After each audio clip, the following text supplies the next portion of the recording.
Magnus, you could give 100 years to the Sanctuary and still have hundreds more to go. I only get one set of days.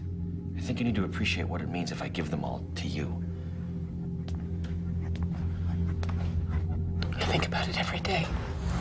Moving out of the end of season 3 and into season 4, you're going to see the cracks within Will's character and sort of the strain that is showing within him because of what he has to do for the Sanctuary and how he has to sort of step in many ways. We hereby appoint you as acting head of the Global Sanctuary Network.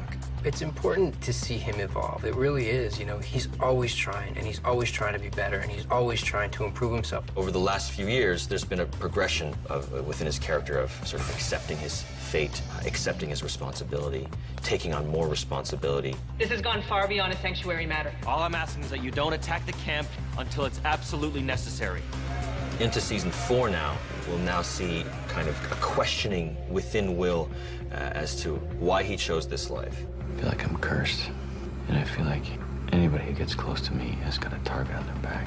And that will also have ramifications for the relationship between Will and Magnus. Are you absolutely sure that this is the right move? I've had more than a century to think about it, Will. Will and Helen have a really interesting relationship this year. It's a lot more antagonistic, and yet I think in some ways they're much more on a level playing field, definitely, than they were when the series first started. You never compromise, Will, and that's the man I hired to be my protege. This year, he may start questioning Magnus's motives, and doubts may creep into his mind as to whether he made the right choice all those years ago to join the Sanctuary. I've known this was your destiny since you first came to my attention. It's probably the biggest test of their friendship, and certainly her dedication to him, and perhaps even vice versa. Magnus comes off like a superhero, but she's no Girl Scout. She's full of secrets. She'll lie to anybody without any hint of conscience. One of the main reasons why we love Magnus is that she's very strong-willed. Move! And when she makes a decision, she goes full tilt into it.